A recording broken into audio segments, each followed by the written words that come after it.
আমি গত পরশুদিনটা ভিডিওতে বলেছিলাম যে নরেন্দ্র মোদী কলকাতায় সামরিক কমান্ডারদেরকে যুদ্ধের প্রস্তুতি ডাক দিয়েছেন। এদিকে আবার আমাদের এখানে আমাদের সাবেক সেনাপ্রধান ইকবাল করিম ভুইয়া তিনিও বলেছেন যে সেনাবাহিনীকে রাস্তায় নামিয়ে পুলিশের মতো কাজ করানো ঠিক হচ্ছে না। সেনাবাহিনীকে তো বিলম্বে ক্যান্টনমেন্টে ফিরিয়ে এনে যুদ্ধের ট্রেনিং দেওয়া হোক, কারণ শত্রুপক্ষ এই সুযোগই খুঁজে। তো অনেকেই বলতেছেন যে আরে না, ভারত আক্রমণ করবে না। আমিও চিন্তা করেছি যে না, ভারত আক্রমণ করবে না। আমরা দেখেছি যে ভারত এর আগে হায়দ্রাবাদ বা সিকিম বা বিভিন্ন জায়গা দখল করার আগে তারা বয়ান তৈরি করে, যেখানে হিন্দু নির্যাতন হচ্ছে, এই হচ্ছে সেই হচ্ছে করে একটা পরিস্থিতি তৈরি করে। এবং আমরা দেখি যে হাসিনা পালিয়ে যাওয়ার পরে ভারত অনবরত হিন্দু নির্যাতন বলেই আসছিল, এবং ইদানিং একটু কমছে, কারণ তারা সুবিধা করতে পারতেছিল না। আবার চট্টগ্রামে মার্কিন সৈন্যরা ট্রেনিং দিচ্ছে বাংলাদেশ সেনাদের।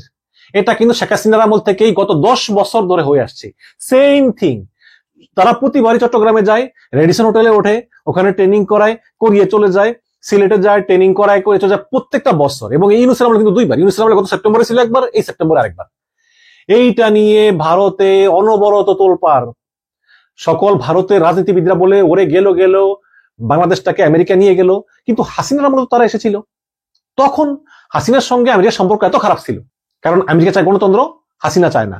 আমেরিকা চায় বিএনপিকে নিয়ে ভোট, হাসিনা চায় না। এই কারণে আমেরিকার সঙ্গে হাসিনার সম্পর্ক এত খারাপ ছিল।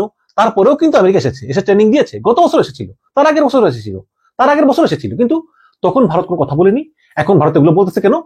ওই বয়ান তৈরি করে একটা সুতা খোঁজা হতেও পারে। তো এই কারণেই আপনি দেখবেন যে ত্রিপুরার এক নেতা, রাজনীতিবিদ, সে প্রকাশ্যে বাংলাদেশ দখলের হুমকি দিচ্ছে। এবং ত্রিপুরার এক রাজনীতিবিদ প্রদ্যোত বিক্রম মাণিক্য, তিনি প্রকাশ্যেই বাংলাদেশ ভাঙবার আর দখল করার কথা বলতেছেন। এবং সম্প্রতি একটি পডকাস্ট, সেখানে এই বিক্রম মাণিক্য এই কথা বলেন, এবং এটা নিয়ে প্রতিবাদ করেছেন বাংলাদেশের অবসরপ্রাপ্ত সেনা কর্মকর্তা দেল এইচ খান। তিনি ফেসবুকে লিখেছেন যে আমরা যে দাদাদের দিক থেকে কি পরিমাণ বিপদে আছি তা যদি আমরা বুঝতাম। মানে তিনি বলেছেন যে আমরা ভারতের দিক থেকে প্রচুর বিপদে আছি। এই পডকাস্টে দেখুন, ত্রিপুরার এক রাজনীতিবিদ প্রদ্যোত বিক্রম মাণিক্য, তিনি প্রকাশ্যেই বাংলাদেশকে ভাঙবার এবং দখল করার কথা বলতেছেন। এই পডকাস্টে প্রদ্যোত বিক্রম মাণিক্য বাংলাদেশ নিয়ে যা বলেছেন তা হলো যে এই বিক্রম মাণিক্য দাবি করছেন যে বাংলাদেশের ঘটনাবলীর কারণে হিন্দুরা মুসলমান মৌলবাদীদের দ্বারা বৈষম্যের শিকার হয়ে নাকি দলে দলে ত্রিপুরায় যাচ্ছেন। এর ফলে ত্রিপুরার অধিবাসী ত্রিপাশা জনগণ তাদের বহু অধিকার, মানে রাজনৈতিক, অর্থনৈতিক, সাংস্কৃতিক এবং ভূমিগত অধিকার হারিয়েছেন। মানে এই বিক্রমকে বলতেছেন যে যেহেতু বাংলাদেশ থেকে হিন্দুরা দলে দলে ত্রিপুরা যাচ্ছে, সুতরাং ত্রিপুরার আদিবাসীরা তারা এই হিন্দুদের সঙ্গে তাদের সম্পত্তি শেয়ার করতে হচ্ছে, তাদের রাজনৈতিক, অর্থনৈতিক, সাংস্কৃতিক, ভূমিগত অধিকার হারিয়েছেন। কারণ বাংলাদেশ থেকে হিন্দুরা সেখানে যাওয়ার কারণে তারা অর্থনৈতিক সমস্যা হয়, কারণ তাদেরকে ভূমি দিতে হয়। আবার বাঙালি সংস্কৃতি সেখানে ঢুকে যায়। আবার রাজনৈতিক সমস্যা হয়, কারণ তারাও ভোটের অধিকার পায়, ইত্যাদি ভূমিগত অধিকার হারিয়েছেন। এবং বিক্রম মাণিক্য আরো বলেছেন যে চট্টগ্রামের সমুদ্র বন্দর এলাকা পুরো উত্তর পূর্ব ভারতের অর্থনৈতিক উন্নয়নের জন্য এই চট্টগ্রাম বন্দর অপরিহার্য। তিনি বলেন যে যদি ত্রিপুরার আদিবাসী এবং বাংলাদেশ থেকে আসা হিন্দুরা একত্রিত হন, তবে তারা তাদের এই ঐতিহাসিক ভূমি পুনরুদ্ধার করতে পারবেন। এবং সেই ঐতিহাসিক ভূমি কোনটা? সেই ঐতিহাসিক ভূমি হচ্ছে পুরো চট্টগ্রাম এলাকা। এবং এইটা যদি তারা দখল করতে পারেন, তাহলে এই ভারতের যে 7টা রাজ্য, এগুলো কিন্তু ল্যান্ডলকড, এদের কোনো সমুদ্র বন্দর নাই। যদি চট্টগ্রামটাকে দখল করে নিয়ে এর সঙ্গে যুক্ত করা যায়, তারা একটি সমুদ্র বন্দরও পেয়ে যাবে। আর বাংলাদেশ ওই মংলা বন্দর দিয়ে তাদের কার্যক্রম চালিয়ে নিতে পারবে। চট্টগ্রাম, কক্সবাজার, পার্বত্য চট্টগ্রাম এগুলো হয়ে যাবে ভারতের অংশ। এবং শুধু তাই নয়, বাংলাদেশ থেকে ভূমি দখল করে, মানে পার্বত্য চট্টগ্রামকে আলাদা করে গ্রেটার ত্রিপাল্যান্ড, অনেকটা আর কি ওই জুমল্যান্ডের মতো, চাইছিল না ওই যে সন্তুলার মা জুমল্যান্ড করতে, এটা জুমল্যান্ড না, এটা হচ্ছে গ্রেটার ত্রিপাল্যান্ড করে একটি নতুন রাষ্ট্র করতে চান। এবং তিনি এও বলেছেন যে ভারত যদি পরাশক্তি হতে চায়, তাহলে বাংলাদেশের মতো ক্ষুদ্র দেশের কোনো উস্কানি সহ্য করা চলবে না। তিনি সতর্ক করেছেন যে বাংলাদেশে খুব শীঘ্রই একটি ভারত বিরোধী সরকার ক্ষমতায় আসতে পারে এবং ভারতকে আগে ভাগেই এবারে ব্যবস্থা নেওয়ার পরামর্শ দিয়েছেন। বিক্রম মাণিক্য আরো বলেছেন যে ইউনূস নাকি উত্তর পূর্ব ভারতকে চিকেন নেক বলেছেন। সুতরাং ভারতের উচিত চট্টগ্রাম বন্দরকে দখল করে নিয়ে ইউনূসকে শিক্ষা দেওয়া। তো ডেলিজ খান বলেছেন যে বাংলাদেশ ত্রিপুরায় কোনো সমস্যা তৈরি করেনি। আমরা 1971 সালে নিজের রক্ত দিয়ে স্বাধীনতা অর্জন করেছি। যে পারে সে পারে, কিন্তু আপনারা পারেন নাই।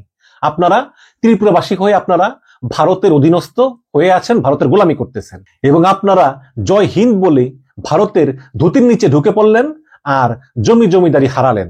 আর এখন আপনারা বাংলাদেশের দিকে নজর দিচ্ছেন, খালি এসেই দেখেন কি করি। এবং আপনাদের 7 সিস্টার ভারতের 7টা রাজ্য, এই 7টা রাজ্যের বাঁচার জন্য নাকি চট্টগ্রাম বন্দরটা ওদের চাই। এবং হাসিনার আমলে তো গৌতম আদানি মিরের সরাইতে 900 একর জমি কিনে ভারতের মামার বাড়ির আবদার প্রায় হাসিলই করে ফেলেছিল। এবং হাসিনা এতদিন ক্ষমতা থাকলে কিন্তু ওটা হাসিল করেও ফেলতো। কিন্তু এখন যদি নিতে হয় তাহলে তো দাদু যুদ্ধ করে নিতে হবে, এটা ডেলিজ খান বলতেছে যে যদি চট্টগ্রাম নিতেই হয় আপনাদের, তাহলে যুদ্ধ করে নিতে হবে। মাথায় পালক এবং মুখে উল্কি লাগিয়ে চলে আসেন একদিন, আমরাও আমাদের ব্রাহ্মণবাড়িয়া ব্রিগেডকে খবর দিয়ে রাখবো ইনশাল্লাহ। এবং এই বিক্রম মাণিক্য বলেছেন যে বাংলাদেশ নাকি এখন মৌলবাদীদের হাতে। আপনাদের ঘরে ঘরে হিন্দুত্ববাদী বিজেপি, আরএসএস এর ফ্যাসিস্ট রাজনীতি। আপনারা অপারেশন ব্লু স্টার, গুজরাট দাঙ্গা এসব কারা করেছে? কারা ভারতে অনবরত মুসলিম নির্যাতন করতেছে? আগে নিজের ঘর পরিষ্কার করুন, আর বাংলাদেশের জনগণই ঠিক করবে যে বাংলাদেশ শাসন করবে কে, মৌলবাদীরা নাকি উদারপন্থীরা। এটা বাংলাদেশের জনগণের উপরই ছেড়ে দিন। এবং পার্বত্য চট্টগ্রাম দখল করে গ্রেটার ত্রিপুরাল্যান্ড করবে, তাহলে পার্বত্য এলাকা তো বাংলাদেশেরই অংশ। আপনি এই এলাকা দখল করে গ্রেটার ত্রিপুরাল্যান্ড করবেন, তার মানে এই ভারতের আসল মুখোন্মোচিত হয়ে গেল। ভারতের একজন নেতা তিনি এসব কথা বলতেছেন এবং তার বিরুদ্ধে ভারত কোনো ব্যবস্থা নিচ্ছে না। এখন ভারত যদি মনে করে যে হায়দ্রাবাদ সিকিমের মতো একই কাজ এখানে করবে, সেটা ভারত পারবে না। ভারতের কাশ্মীর থেকে মণিপুর যেখানে সেখানে রক্ত ঝরতেছে, এখন আবার যদি বাংলাদেশের দিকে তাকায় তাহলে কিন্তু আমরাও থেমে থাকবো না। আমরা 71-এ পেরেছি, 24-এ পেরেছি, আবারও পারবো। আবার এই বিক্রম মাণিক্য বাংলাদেশকে ফেইল্ড স্টেট বলে কটাক্ষ করেছেন, মানে বাংলাদেশ নাকি ব্যর্থ রাষ্ট্র। আরে বেটা, বাংলাদেশ আজ গ্লোবাল গার্মেন্টস পাওয়ার, রেমিটেন্সে টপ 10 দেশ, এবং ভাঙ্গাচুরা বঙ্গবল্টু মার্কা হলেও আমাদের আকাশে একটি স্যাটেলাইটও আছে। আর তো ত্রিপুরা, তোরা এখনো ওই ভারতীয় সরকারের কেন্দ্রের সাহায্যে বাঁচিস। কেন্দ্রের প্যাকেজ না থাকলে তোদের পেট চলে না, আর দিল্লি না দিল্লি তোদের বাজেট ফাঁকা। তোদের রাজ্য সরকার দিল্লির টাকায় চলে, তোরা ভারতের গোলাম, তো স্বাধীন দেশও পর্যন্ত না। সুতরাং কে ফেইল্ড স্টেট আর কে ফাইটার এটা মানুষ ভালো করেই জানে। শেষ কথা, ত্রিপুরা জনগণের জন্য আমারও কষ্ট হয়। এবং শেষ কথা, ডেলিজ খান বলেছেন যে মনে রাখবেন, বাংলাদেশ কারো শোষণের ভূমি নয়। এখানে 17 কোটি তরুণের বুকের ভেতর লুকানো আছে আগুন। তাই বলি মিস্টার বিক্রম মাণিক্য, ইতিহাস থেকে শিখুন, বাংলাদেশকে কোন উস্কানি দিবেন না, কারণ বাংলার মাটি দুর্জয় ঘাঁটি। The defenders paradise. ইনকিলাব জিন্দাবাদ।